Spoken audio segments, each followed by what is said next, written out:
You hate government, one of them libertarian types, or maybe you just can't stand the president, gun grabbers, or warmongers. Me too. That's why I invented LibertyStickers.com. Well, Rick owns it now, and I didn't make up all of them, but still, if you're driving around and want to tell everyone else how wrong their politics are, there's only one place to go. LibertyStickers.com has got your bumper covered. Left, right, libertarian, empire, police, state, founders, quotes, central banking. Yes, bumper stickers about central banking. Lots of them. And, well, everything that matters. LibertyStickers.com. Everyone else's stickers suck.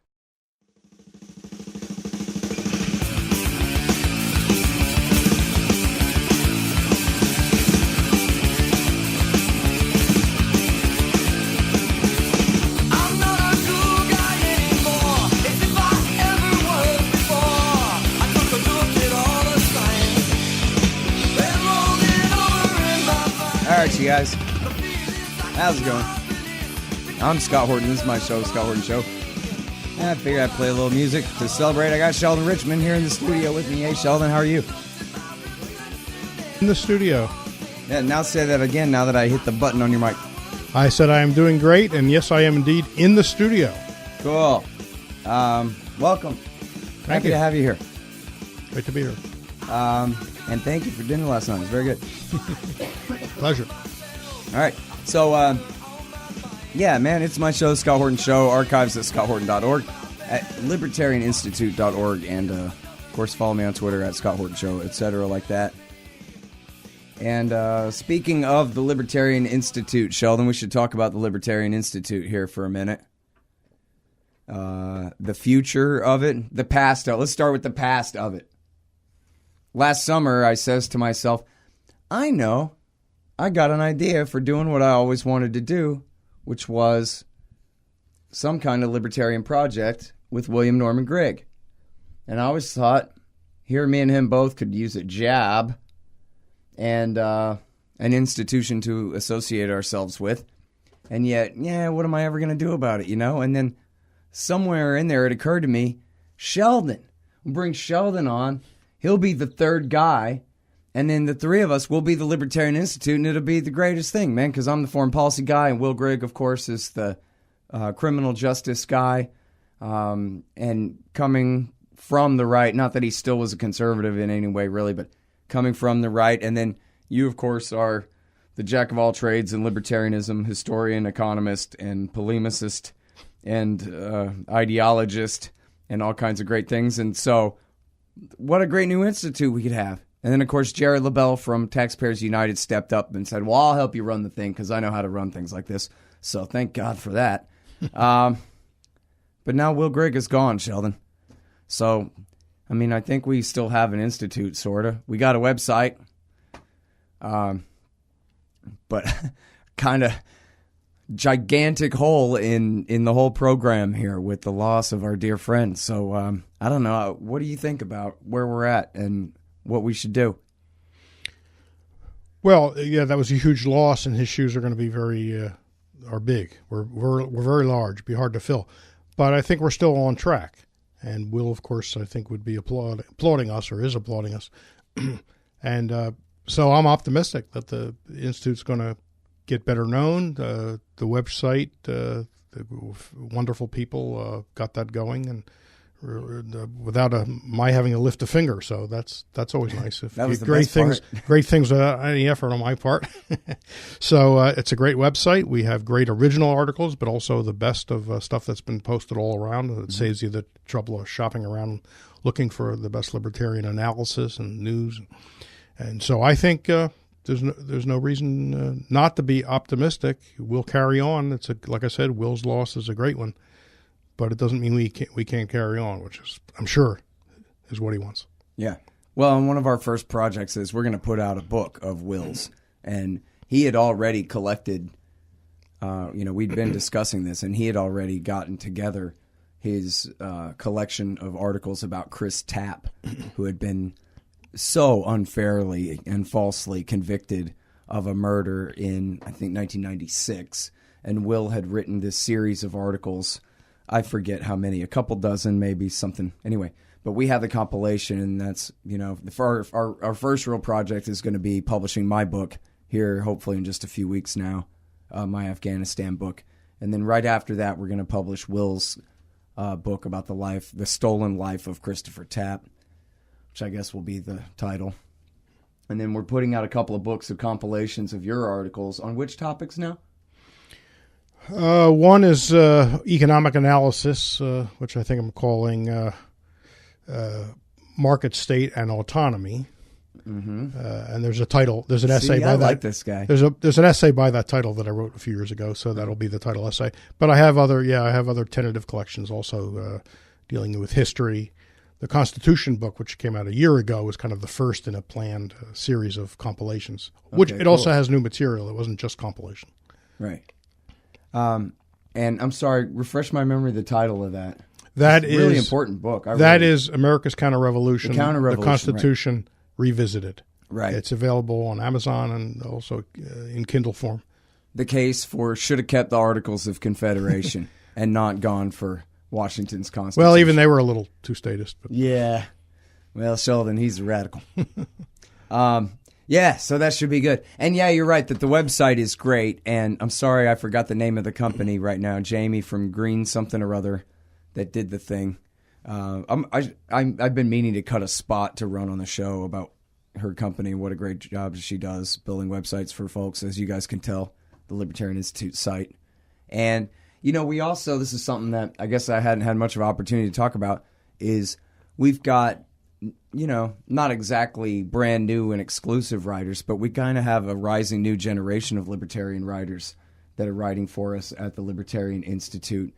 James Holbrooks, who also writes at Anti-Media, is doing really great stuff, especially focusing on Asia issues lately.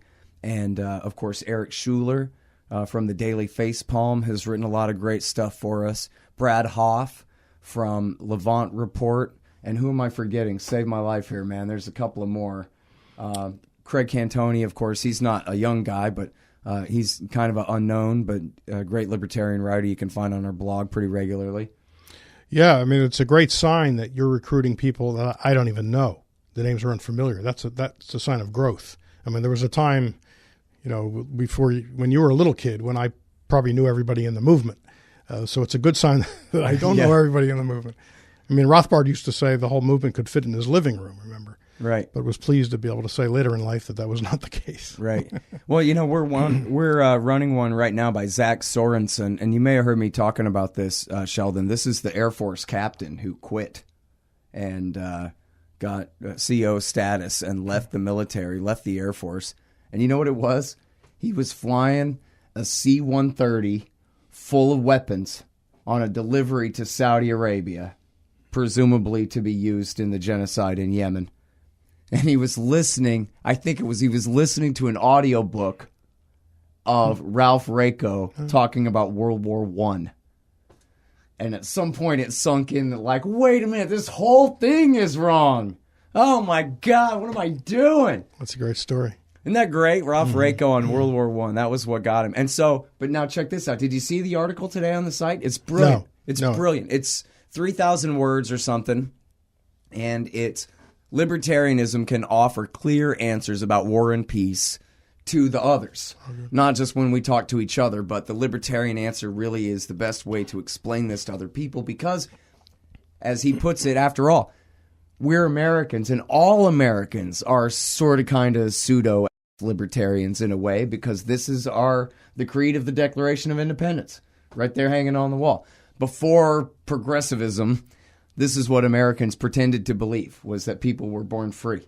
And that it's our highest ideal, even among people who don't really believe in it. They still invoke it, of course, So, so it's just a great piece, and I'm really glad that we have it. And I'm glad he's out of the military. I hope we can continue to run stuff by him in the future. It looks like I think he's going to keep writing. Excellent. So. Yeah, that's a good one. And then, of course, your brand new one is on the site. I guess we'll get to that in just a second. Mm-hmm. And you know what? I should say this, too. Oh, Kyle. I didn't mention Kyle. He does a great news roundup on the blog every day. Yep. Which is definitely worth mentioning. We're taking submissions. So sorry, I am kind of jerky, and I might say no to you. But if you want to try to submit an article, you just submit it to editor@libertarianinstitute.com. and Jared, I, or Sheldon will take a look at it, see if it passes muster, and get it running up on the site. And you know what? I mean, assuming I'm not in the world's worst hurry, too, I'll give constructive criticism. If I have to reject something, I'll say why and maybe work with you if it's close. So, there you go. I don't pay. We don't have any money. So, we can't pay anybody to write for us. But think of the exposure. And think of the glory of being in with the Libertarian Institute from the beginning. Back before we were the greatest thing in the whole world, Sheldon. So, I mean, current day. Mm-hmm. I admit that I haven't been really present on the blog and at the site as much as I would like. And that's basically, I'm telling myself at least, when it's partially true at least, it's because of this book. I'm trying to get this book knocked out. I'm going through it 1 or 2 more times with the new editor lady who's great. I'll tell y'all all about her soon. And then I'm putting this book out. And once the book is out, I mean, I guess I'll have new responsibilities there and trying to get rid of the book. But I plan on being, a much greater presence around the Libertarian site and making it feel like a lot more of a home to people where they can hang around and build a community in the comment section and all these kind of cool things. That it's always what I meant to do, but we sort of started this thing when I was wrapping up my first draft of the book. It's kind of bad timing to start an institute, it turns out, especially when you're not a talented writer like myself. I just have a lot of things I insist on saying. That's not the same thing. I've been reading the book, and so I would say you are a talented writer. Yeah, but you're reading it after it's been edited like 10 or 12 times or something. We've gone over and over and over. But so do you like the thing? I'm wondering what's taking so long. I thought maybe Sheldon's just bored to tears. He can't stand to read the damn thing. It's just the demands of time. No, that is not the reason. I'm sorry. I'm guilty of being slow. Oh, no, don't be sorry. I'm guilty of being slow. Just like it. I don't care if you're sorry or not. I've definitely liked it. The people out there, you're going to learn a lot about the general so-called war on terror, and Afghanistan in particular. So it's going to be a very important book. Cool. Fact-filled, but also accessible.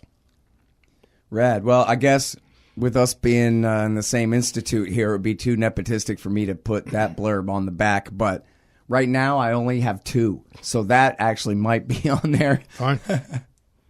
But anyway, yeah, I was already thinking ahead to once it comes out that I'm going to put special word out to any Afghan vets out there who, actually read and like the thing to go ahead and write a little review on Amazon, because it's pretty easy to anticipate that it'll come under attack, too. It'd be nice if some Afghan war vets were saying that, he's kind of got a point or anything like that. Absolutely. We'll see. Yeah, I don't know. All right, so, hey, let's talk about Korea for a minute. We should. You've got this great piece, and look, my job, if I have one, is the opinion editor of antiwar.com, and so I read basically all the views that anybody's writing about Korea that have any kind of anti-war bent at all. I print a lot of them, and I link to a lot of them, and I reject a lot of them too, but this is really comprehensive. In fact, I should say, Sheldon, I think, I probably run 10 or 12 articles in the last few weeks that are sort of attempting to do what you have succeeded in doing here, which is going back to the 1990s and telling it right about how it is that we're in this mess. I mean, it's the 1950s, actually. Well, yeah, that's true, too. But, I mean, the deal is, of course, just like with Saddam and Koresh and with whoever, with any dictator, it's easy to say with Assad, whoever, it's easy to say, look at what a maniac this guy is, because especially to libertarians, anybody making themselves the boss of a bunch of other people, that especially totalitarian dictator of a state, is going to be an enemy of ours. But built in with that is, almost always, is that these people are so evil that they have broken into cartoonish level supervillainy, which is itself insane, psychopathic, and most of all irrational, and therefore leaves us with no choice but to resort to force because there's no one to negotiate with, as the Israelis would say. And so that's what I think a big part of what you're taking on in this story, too, is here's this guy, Kim Jong-un. Do you have any good words to say about Kim Jong-un, Sheldon, or what is it we need to understand about this guy? Well, I'm not a Kim puppet. You're not on the payroll? No, I'm not on the payroll. Okay. I'm not Putin didn't put you up to this? I'm not sure I'd want their currency anyway. Yeah, probably. I do have $100 trillion Zimbabwe. I do too. Right down there at your feet, I got one autographed by Ron Paul, actually. Mine's not autographed, so yours is worth more than mine. Yeah, exactly. I can say that much. Yeah. Well, when I wrote this article, I actually approached this article the way I think I approach all articles. I wanted to explain the situation to myself. That's how I approach something. So I needed to start looking at, the Korean War, what the U.S. did to the North Koreans in that war, and then what has happened ever since. And so in explaining it to me, I hope I also explained it. Obviously, I wanted to be as clear as I could be for myself.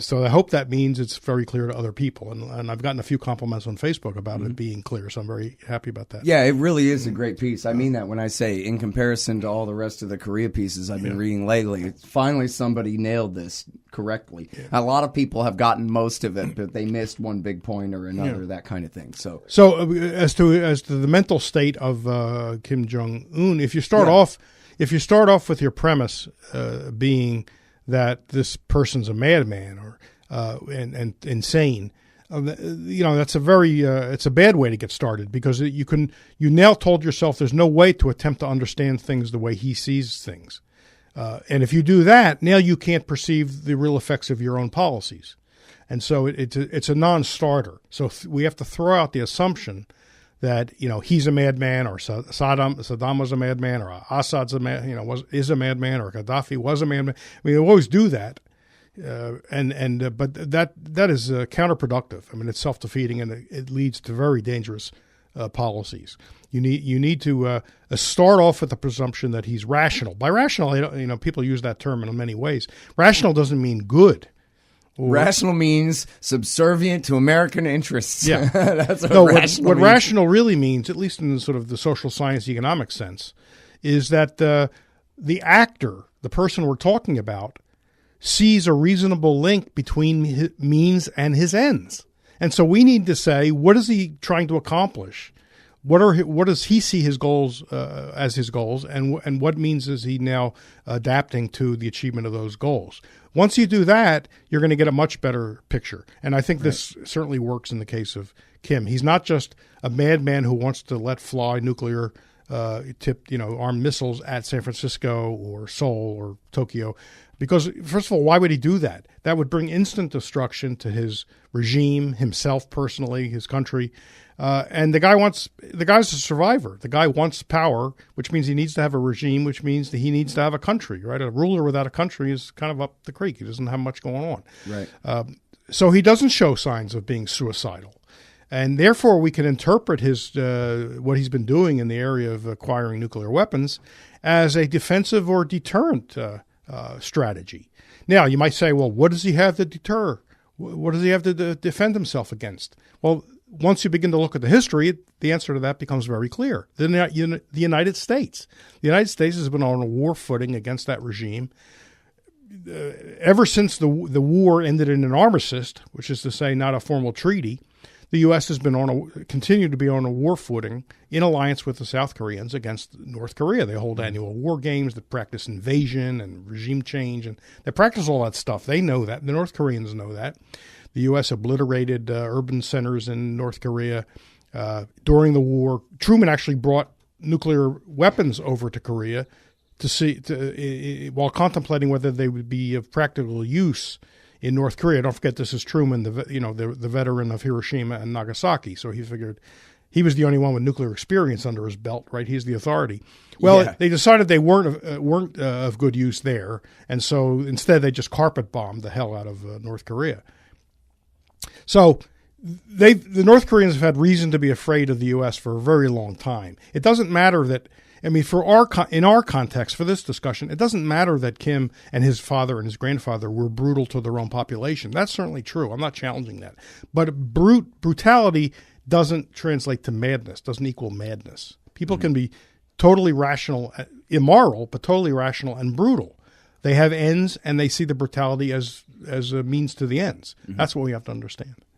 Well, I mean, and that's the real threat, right, is with so much of American imperialism, the dangers that the American policymakers believe the lies that they tell us. Because, the story of the madness is always at its root the explanation for why they would dare oppose us, why they would dare resist us.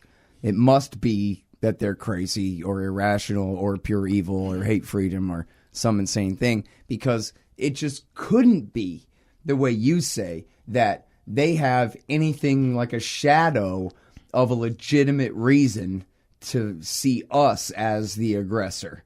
When everybody knows we're Superman, we're baby Jesus, who never hurt nobody, who only want to protect humanity from terrible, evil, crazy people like this.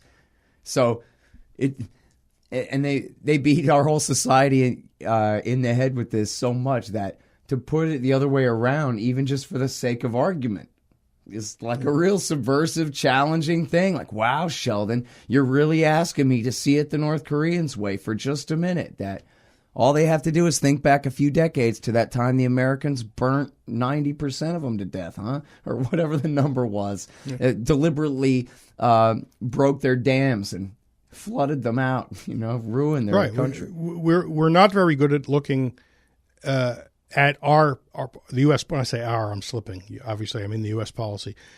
We're not very good at looking at U.S. policy from the receiving end of it, the other side of it. We don't believe that. So we don't have a very good anything like an objective look at that. I mean, here's a tidbit. Our very close ally, of course, in that region is Japan. Very close. And, of course, the North Koreans know that very well. The current Prime Minister of Japan, Shinzo Abe, this is something I only recently learned. His grandfather was a high-ranking military officer in the Japanese military during World War II, and was declared a Class A war criminal by the occupying American administration after the war. Abe reveres this grandfather. He reveres him. He's a family hero. You don't think the North Koreans know that? This guy fought against Kim Jong-un's grandfather during World War II when the Japanese were occupying and were treating the Koreans rather poorly, to put it mildly. And they know all that. They know all that stuff. Americans, of course, know none of that. Yeah, well, and of course, Americans also don't usually realize that the whole South Korean regime is based on whatever they called the Vichy government of Korea under Japanese occupation. They were the sock puppets of the Japanese. And when the Americans drove the Japanese out, the Americans backed this same group in power to fight against the communists. Yes, Syngman Rhee, who was South Korea's dictator, and who recruited the Korean collaborators with the Japanese for his army and regime. Right. That's right. And then, so he stayed in power for I don't know but the country, how long, but but the country itself stayed a military dictatorship until what, like 89 or something? Fairly late, yeah. Exactly. You're right. So, people think of it like, oh, yeah, we fought for freedom and democracy. Yeah, right. Just like that time we put the king back on the throne in Kuwait, we fought for freedom and democracy in Korea, Or when we fought for the French, maintaining the French colony of Vietnam, Indochina. Right. Exactly. Until 1954. Right. And the Americans don't know that stuff. I was watching a CNN show yesterday, which is talking about music and how it's tied to historical events, and it was about 9/11 and the music around 9/11, and there were some country songs written right around that time, as to rally Americans. And I forget the song. I'm not a country fan, so I forget who the composer was. But one of the lines in it was, he was confessing, I don't know anything about this. I just know, we were hit. One of the lines is, I admit I don't know Iran from Iraq. And I was watching the show and I'm shouting out, yeah, that's the problem. That's a symbol of the problem. You don't know Iran from Iraq. What are you singing songs for about this? Because he trusts that George W. Bush is going to use his discernment to figure out exactly what should be done here. We can trust him. It'll be fine. What are they going to do? The wrong thing? Surely not. Right. Yeah, boy, weren't those the days, huh? 2002 and 3 and all that madness and boycotting any musician who dared to say otherwise and all of that stuff. This is completely crazy. And almost as an exact mathematical proportion somehow to how wrong they all were. That, because all this was in support of starting an extra war. None of this was about attacking Afghanistan. All this was about the bonus war in Iraq and keeping everybody on the bandwagon for that. But nobody really suffered for that. All the pundits that were all pro-war and making predictions of how easy it was going to be are still the people you see on the cable news stations. Same for the country music stars, You never too, see I the presume. war critics. Do you ever see the war critics? No, you don't. Nope. Yeah, well, and that's the whole thing. Is they basically sacrificed Judith Miller, who, after all, was the most guilty out of all of them. But that was it, though. She was the only one who was held accountable. Her writing for the partner is Iraq still war. going strong. Yeah, Michael Gordon, and not only still going strong, done nothing but lie this whole time. On the wrong side, in a bad way, on virtually everything. Especially on Iran. Yeah, because speaking of confusing those two, back when he was blaming Iran for all the roadside bombs in Iraq. Right. And going back to the Korean piece, I mean, I watch a lot of CNN, much more than I should, and some MSNBC. I can't stomach Fox at all.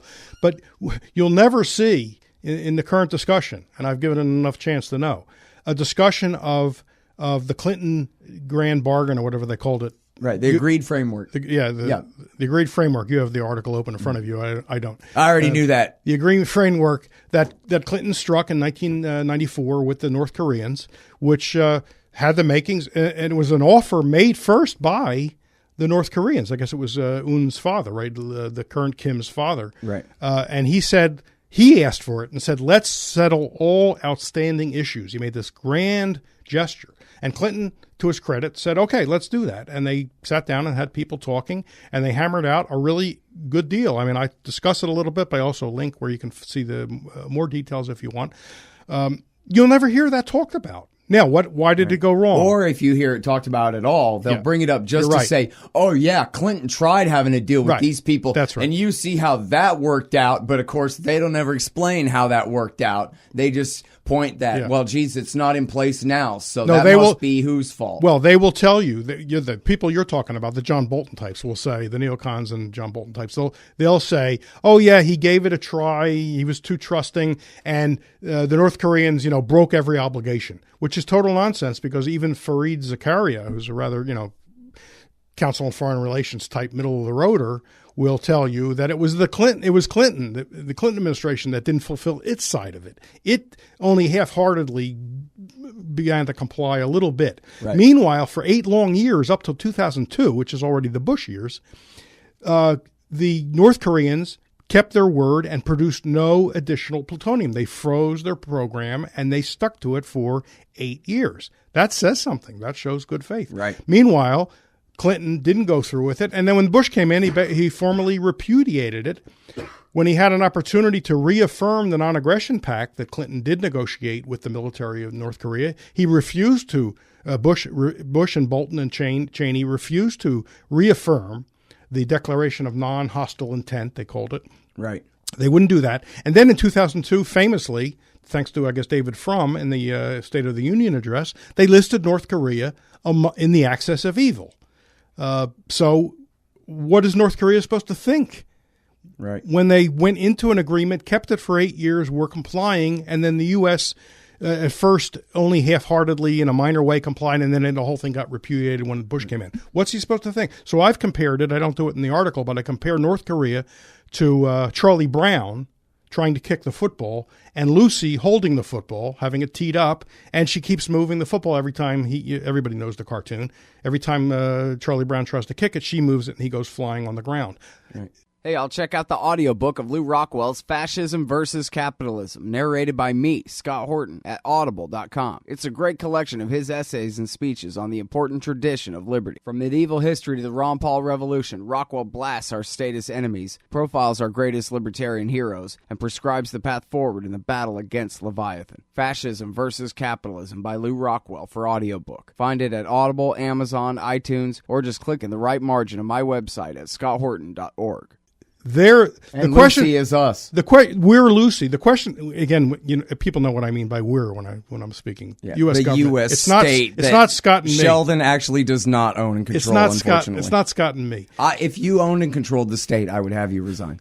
The question is not. I would ask you nicely. The question is not can we trust the North Koreans. The question is can the North Koreans trust us. And I mean that very seriously. I'm not being polemical here. I mean it quite literally. Right. And now, I'm glad that you dug that out because I had forgotten all about that, about the declaration. I don't know if I ever knew that, about the refusing to sign the Declaration of Non-Hostile Intent as one of the straws breaking the camel's back there. That was meant to break the camel's back, as we know. And it's interesting, I forget if this is in the article or not, but in the early months of Bush Jr.'s first term before September 11th, Colin Powell had said, I guess kind of offhand, that, oh, yes, of course, we're going to keep the current North Korea policy because it's working quite well. And, right around the time he and Condoleezza Rice were both saying that Saddam is in the box and he's under control and his military's diminished and he's no longer a threat, they were saying, yeah, no, Bill Clinton's North Korea policy, maybe they said like, oh, it's not perfect, but we're going to work with it. It's going to be the basis of what we do, something along those lines. And then, but no, it wasn't up to Powell. Right. He found out quickly on that issue and a lot of others. I'm not saying he was a great guy or whatever. Right. I'm just saying everybody else was worse. Well, they were the relative good wing because later in the Bush administration, when things were a mess, and by then we had North Korea pulling out of the Non-Proliferation Treaty, kicking out the inspectors because they just weren't getting anywhere with the U.S. Well, and it wasn't just the axis of evil speech. It was new sanctions. Yeah, they had announced the creation of the Proliferation Security Initiative, which was the claimed right to seize boats on the high seas outside of international law. And then also just the announced abrogation of the agreed framework by the Bush administration and saying, how Clinton never fulfilled his end? Yeah, well, we're never going to. Yeah. The deal is off. So they pull out of the NPT. Finally, only then did they go ahead and get out. And that means the International Atomic Energy Agency's inspectors are asked to leave the country. There's no more inspections. That would hardly be progress from the point of view of hawks, right? You would think, we want them to be under inspection, and they were under inspection before that, and so the North Koreans then embark on their building of nuclear warheads, which they're still engaged in, and missiles. So getting late in the Bush administration, 2005, 2006, it suddenly dawns on some people, including Condoleezza Rice, who's Secretary of State by then, is holy, what? Cheney and Bolton have really created a mess here because now we have an uninspected North Korea that's building nukes. Maybe this wasn't such a good idea to abrogate. So they try to start it up again, and the Chinese and the Russians also start up with like 5-party multilateral talks. I guess the U.S. is also participating in, but I guess they also have their own bilateral thing going on. And they begin to try to put things together. And amazingly, North Korea seems somewhat willing. They can't quite agree on verification. And by then, I'm sure they weren't fully trusting of the United States, given what had happened anyway. And so nothing ever happened. The Bush years end. Obama comes in, and Obama does not try to jumpstart it. Maybe he was afraid. He wanted to. Look what happened when he said he wanted to close Guantanamo and bring Guantanamo detainees here for trial. You see what pushback he got. Maybe he thought, there's no way I can say let's start up North Korean talks. I don't want that kind of pushback. I'll tell you what, that man's going to go down in history as the weakest person ever to be the president of the United States, man or woman ever, for as long as America lasts. And can you imagine? I mean, even when the counterfactual is so obvious. What if he made peace in Iraq, made peace in Afghanistan, made peace with Iran, made peace with North Korea, and said, how do you like that?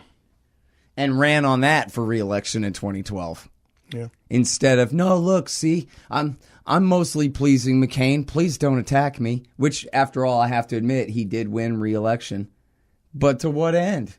Right. What for? For a $200,000 pension? I just hope he's plagued, for the rest of his days with the thought, what was I thinking? I squandered 8 years. Okay. It's not that he's a good person, but he's intelligent enough to know better than all the horrible things that he did anyway. Yeah. I went into Libya thanks to my good friend Hillary Clinton and Susan Rice and what's her name, Samantha Power. That was which he called the biggest mistake of his administration, going to Libya. Well, whose responsibility was that? Was the three most powerful women in the administration.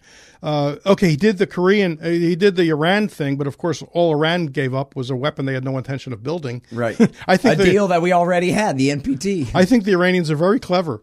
Because they got they got the good funds unfrozen, and at least they're in the process of getting them, and embargo lifted unless Trump does something really dumb.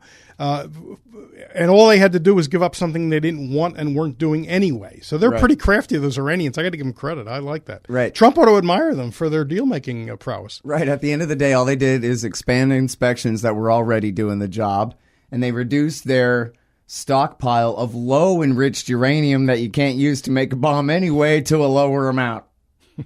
Shrug. Can I have my money back that you stole now, please? My $400 billion. So Obama did that, 400? and as you reminded me yesterday, he did the opening. Yeah, he did the opening to Cuba.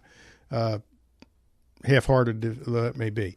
Other than that, what did he do in foreign affairs? So I hope he's just saying he left Iraq for 2 years, Sheldon. Yeah, and then he reinvaded. I hope every day he hits himself in the forehead saying, "What was I thinking? I squandered 8 years. I had a golden opportunity, and I didn't do it." So, what a waste. Yeah, he don't care.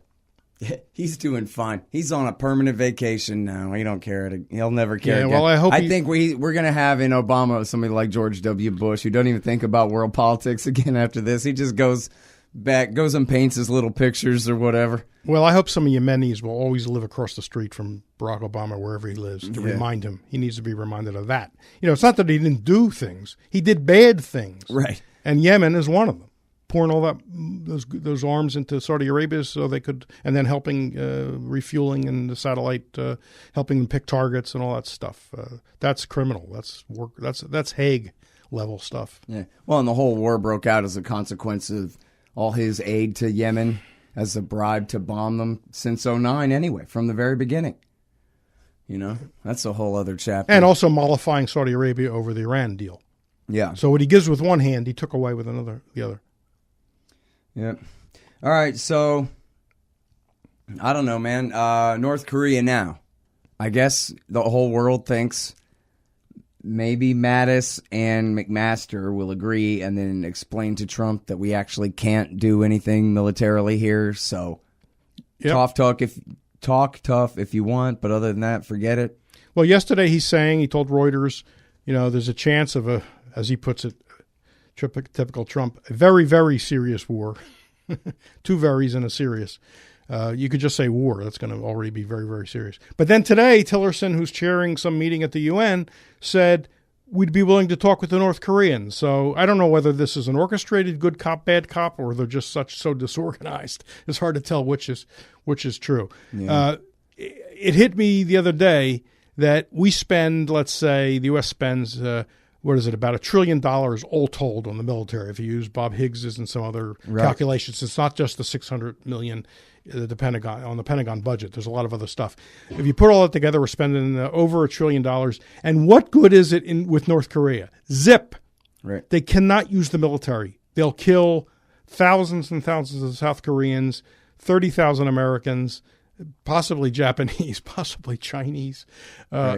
It's no good. That military establishment is worthless. They need to sit down and talk, and not with. They need not a stick. They need carrots. They need to say, "Look, you want a non-aggression pact? You want a formal peace treaty? Yes, we want that too. Let's sit down and talk about that." Instead, they're going about it the wrong way. They're saying the first thing is precondition. First thing is the denuclearization of the peninsula. Right. Well, that's not going to happen.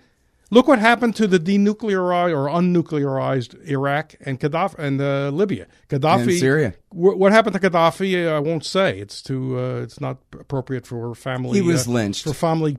Yeah, but he had something shoved up as something else. And Saddam Hussein, they're dead now.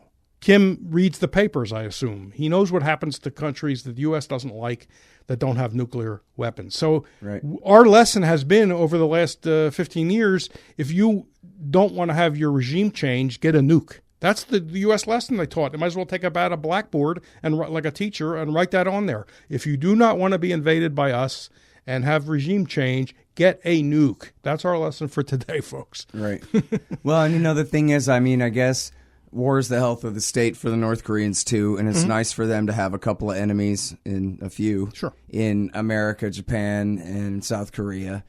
But on the other hand, I say this to Eric Margulies, to Ted Carpenter, and Doug Bandow, and, admittedly, these are all pretty libertarian-leaning, anti-interventionist folk, but John Pfeffer, he's a liberal, another guy who knows a lot about North Korea. Mm-hmm. hey, man, couldn't we just make peace? Like if America had just said, all right, listen, we declare a full end to the war. Ceasefire is moot because we declare full peace. Sign here if you want to, but we recognize you in a state of peace anyway. We're lifting all our sanctions. We're sending Dennis Rodman and every basketball team we got over there to entertain your people. And we're sending every businessman we got to invest in whatever it is that you'll allow us to invest in if you guys want. And let's be friends. And hey, other 7 billion people in the world, look, ball's in their court. We're being cool now, right? All that horrible stuff, well, that was just Bush and Obama. Those days are over. Brand new day. Come on, North Korea. And all these expert type people, instead of saying, Scott Horton, you don't know what you're talking about. This is utopian. This is stupid. That's what some hippie thinks or whatever. They all say, yeah, no, we could absolutely do that. We could absolutely do that. There's no good reason why not to. Right. Simple as that. You know, so in other words, if Ted Carpenter was the Secretary of State, he'd be over there right now and they'd be working it out. Simple as that. Come on, let's work it out. You know, there's the surface policy and then there's the deep policy.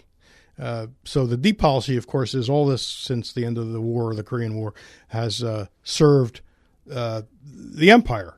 It was all, it was all calculated to serve some end of the empire. I'm not saying everything works out the way they plan because nobody's perfect at planning.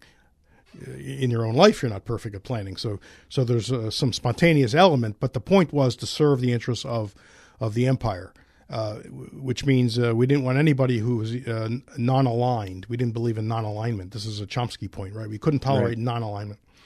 But on the surface, a lot of people think our policy toward North Korea, just like toward Castro and toward other dictators, was kind of a virtue signaling, right? Oh, we can't sit down with that brutal dictator. You don't sit down with a dictator. But if not sitting down with a dictator leads to the terrible results that we now have, there's something wrong with just a virtue signaling strategy. Right. You may feel good. You may be tapping yourself on the back saying, I'm a good person. I don't sit and talk to dictators. Well, and who's the most famous proponent of that whole doctrine? Dick Cheney, the most evil American of all, is the one who insists that we don't talk to evil. Yeah, I think that's probably a pretense since you're straight from the pits of hell and everything, you know? And the other Dick, Nixon, went and shook hands with Mao Zedong. Yeah, which is the good example. And people demonize that in a way on the right still. Like, oh, man, what a terrible thing to do. Well, wait a minute. He ended the Cold War with China 25 years or, I guess 15 years before the end of the Cold War with the Soviet Union. That's pretty good. He just short-circuited it. And, yeah, I'm sure his hand felt really icky later and he had to scrub real good back at the hotel that night. But other than that, you're talking about Mao shaking Nixon's exactly. hand? Yeah, I thought so. Well, okay, both. But at the end of the day, just think about the business they were getting done. And even if you're the most cynical person about it and all the corporate exploitation and all the inmate slavery in China and all the horrible everything still, all violations of non-aggression aside, the level of progress. Lou Rockwell wrote a great article about this one time when there were all these scandals about lead in the toothpaste and a couple other, problems that happened in the news in a row. And everybody was just demonizing China. And he was going, hold it right there. And the article is From Death Camp to Civilization. Here's a society where the government starved about 60 million people to death. Basically razed the entire civilization to the ground.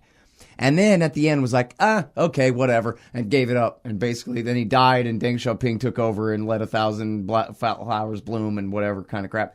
But then, as Lou was writing, just in 30 years, look at the difference.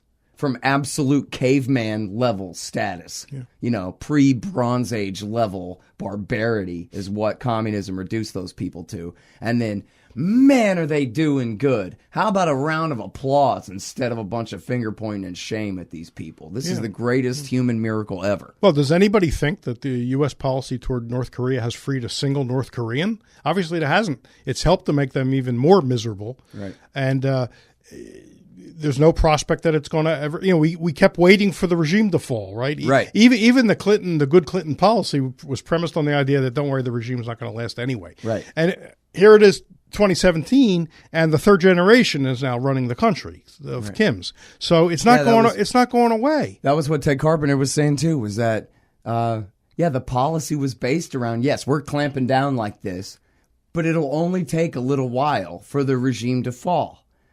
The policy, at least the idea being that at the time they never would have instituted the policy of this level of containment and isolation of North Korea back in 1993, 94. They would have never chosen this path if they had known it was supposed to last until 2017, at least presumably. Because at the time, the argument was it's just for a little while because they're sure to collapse without Russia to back them up.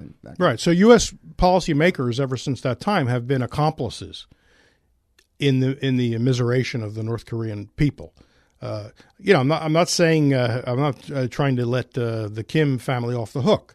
They've done obviously horrible things. They've run a totally barbaric regime, but that doesn't let the U.S. off the hook when the U.S. does policies that help cement the Kim regime in place and let them do their dirty work. The U.S. policymakers are complicit, and we've made people worse off, not better off. I mean, back in the 50s, the people around the Foundation for Economic Education, one of the early free market organizations after World War II, used to argue in favor of free trade with the Soviet bloc on the very grounds that trade is a civilizing practice.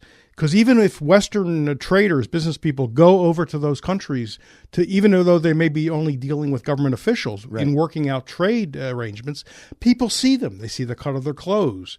They see things they brought with them, right, products. And they say, wait a second, there's a better life possible? That begins to plant thoughts. Trade does that. So we've not traded with North Korea. We've deprived them. Same with Cuba pretty much until recently. We've deprived the people of getting even a glimmer. And what change really comes when people have rising expectations. This is something Tocqueville pointed out.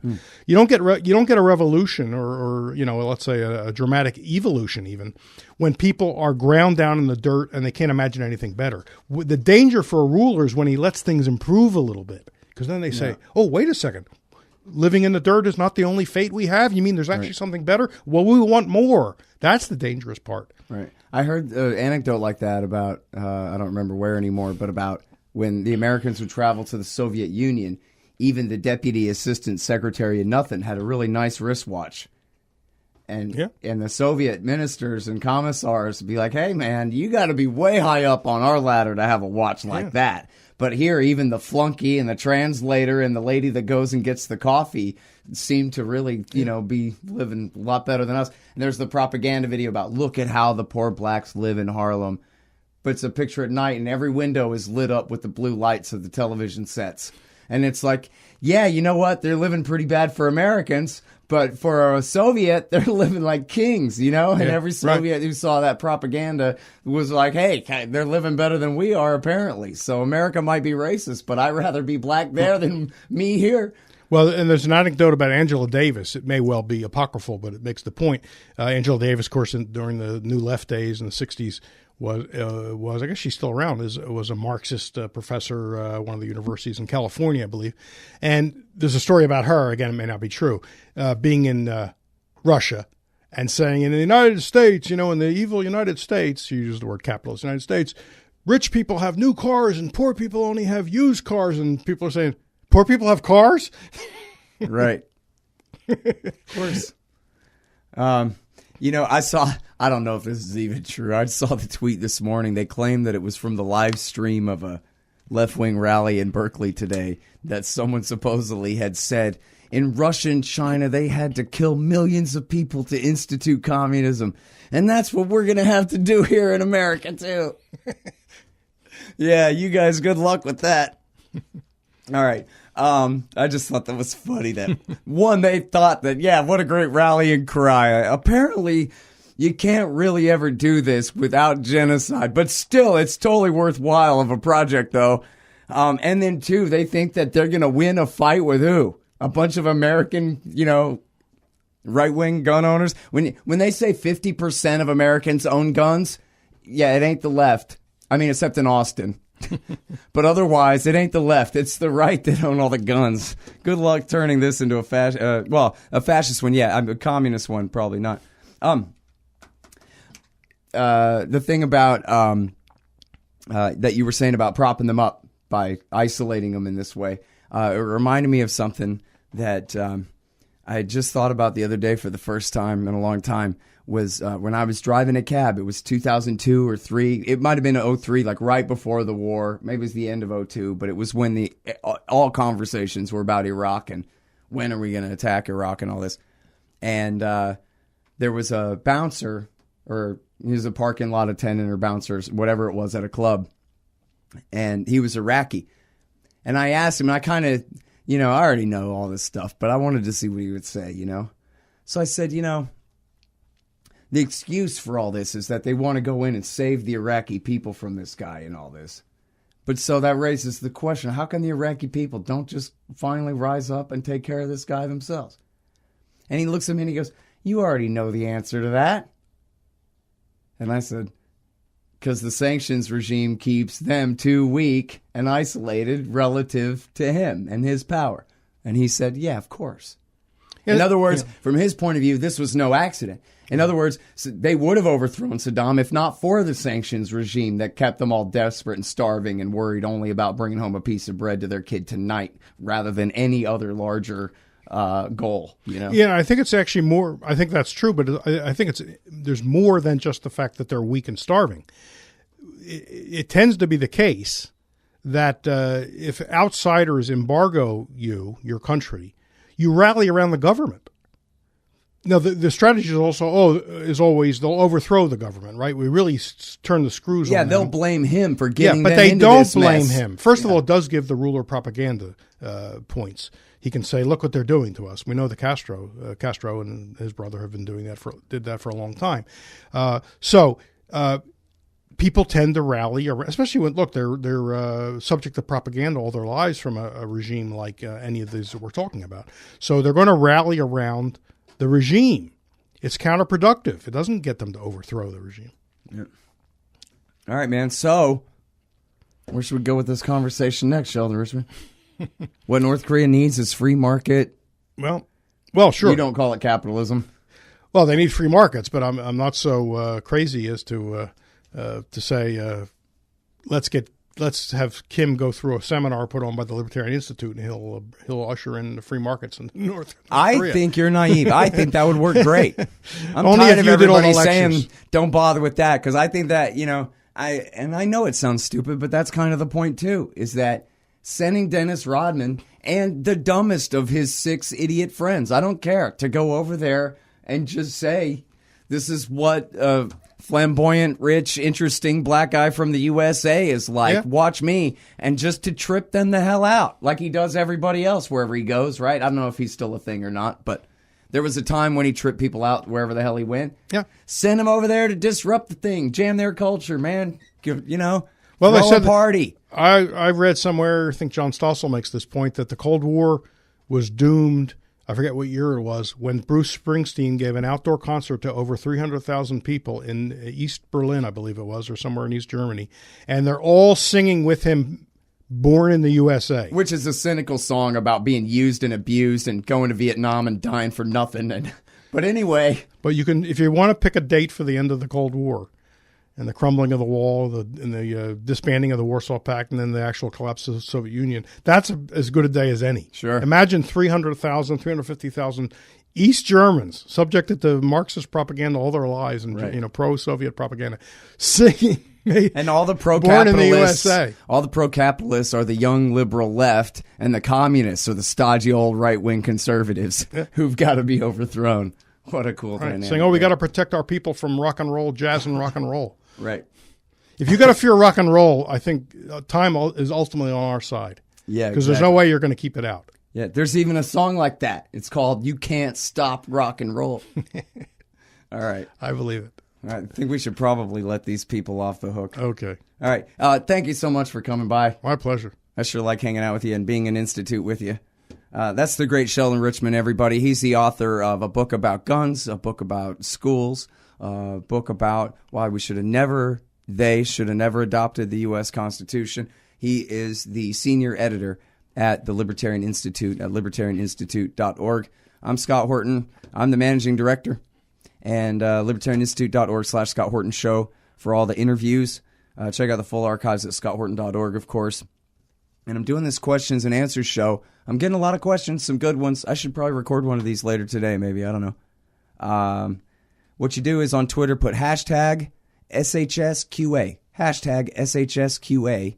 And then check out the archives. I post them up there every once in a while at scotthorton.org/show. It's a separate feed from the interviews there. So check all that out at scotthorton.org/show. You can also email me your questions, scott@scotthorton.org.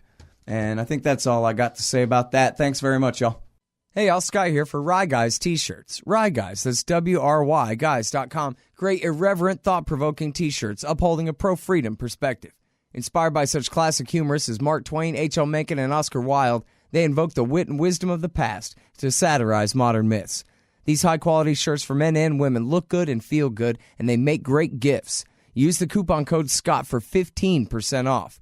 Rye Guys t-shirts at ryeguys.com. That's WRYguys.com.